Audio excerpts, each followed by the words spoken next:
حج کا اجر۔ ابو ہریرہ رضی اللہ عنہ سے روایت ہے کہ میں نے نبی کریم صلی اللہ علیہ وسلم کو فرماتے ہوئے سنا، جو اللہ کے لیے حج کرے پھر نہ کوئی جنسی گفتگو کرے اور نہ کوئی گناہ کرے تو وہ ایسے گناہوں سے پاک واپس ہوگا جیسے آج ہی اسے اس کی ماں نے جنم دیا ہو۔ جو اللہ کے لیے یعنی اللہ کی رضا طلب کرنے کے لیے، اللہ کو خوش کرنے کے لیے حج کرے، یعنی اس کا مقصد کاروبار کرنا یا لوگوں سے ملاقات کرنا یا جہاز کی سیر کرنا یا مکہ مدینہ دیکھنا نہ ہو، بلکہ اللہ کی رضا مطلوب ہو، آخرت میں اللہ کے چہرے کی طرف دیکھنا، جنت میں جانا اور جہنم سے بچنے کی امید رکھنا، یہ اس کی نیت میں ہو۔ کوئی فحش بات نہ کرے، حتیٰ کہ ہسبینڈ وائف بھی آپس میں کوئی اشاروں کنایوں میں بھی ایسی بات نہ کرے،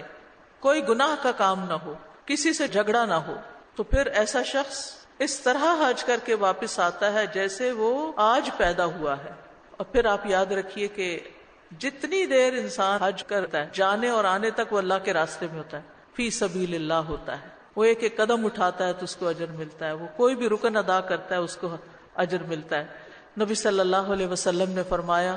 جب تم اپنے گھر سے بیت الحرام کے ارادے سے نکلتے ہو تو تمہاری اونٹنی کوئی قدم نہیں رکھتی اور نہ اسے اٹھاتی ہے مگر اللہ تعالیٰ اس کے ساتھ تمہارے لیے ایک نیکی لکھ دیتا ہے اور تم سے ایک گناہ مٹا دیتا ہے۔ اور تمہارا طواف کے بعد 2 رکعت ادا کرنا ایسا ہے جیسے تم نے بنی اسماعیل میں سے ایک گردن آزاد کر دی۔ تمہارا صفا و مروہ میں دوڑنا ایسا ہے جیسے 70 گردنیں آزاد کرنا۔ تمہارا دوپہر کے بعد عرفات میں کھڑے ہونا تو اللہ تعالیٰ آسمانی دنیا پہ نازل ہوتا ہے اور فرشتوں سے تم پر فخر کرتا ہے، فرماتا ہے میرے بندے میرے پاس کھلے اور گہرے رستے سے پراگندہ حالت میں آئے جو میری رحمت اور جنت کے امیدوار ہیں،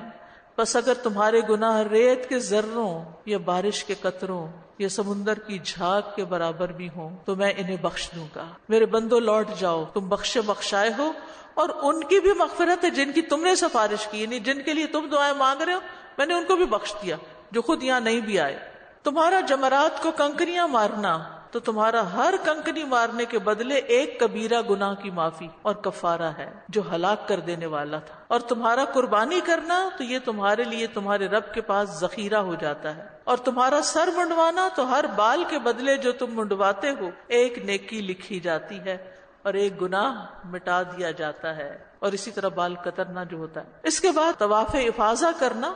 سو تم طواف کرتے ہو تو تمہارا کوئی گناہ باقی نہیں رہتا، اور فرشتہ آتا ہے یہاں تک کہ وہ اپنے دونوں ہاتھ تمہارے کندھے پہ رکھ کے کہتا ہے تم جو چاہو مستقبل میں کرو، تمہارے گزشتہ سب گناہ معاف کر دیے گئے۔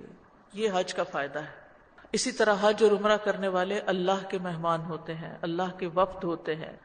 اللہ نے ان کو بلایا ہوتا ہے، انہوں نے اللہ کے حکم کی تعمیل کی ہوتی ہے، انہوں نے اللہ سے مانگا تو اللہ نے ان کو عطا کر دیا، پھر ان کو اللہ کی حفاظت ملتی ہے، حج کرنے والے کی دعائیں قبول ہوتی ہیں، گزشتہ گناہوں کی معافی ہوتی ہے، ایک ایک قدم پر اجر لکھا جاتا ہے، پے در پے حج اور عمرہ کرنا فقر اور محتاجی کو دور کرتا ہے۔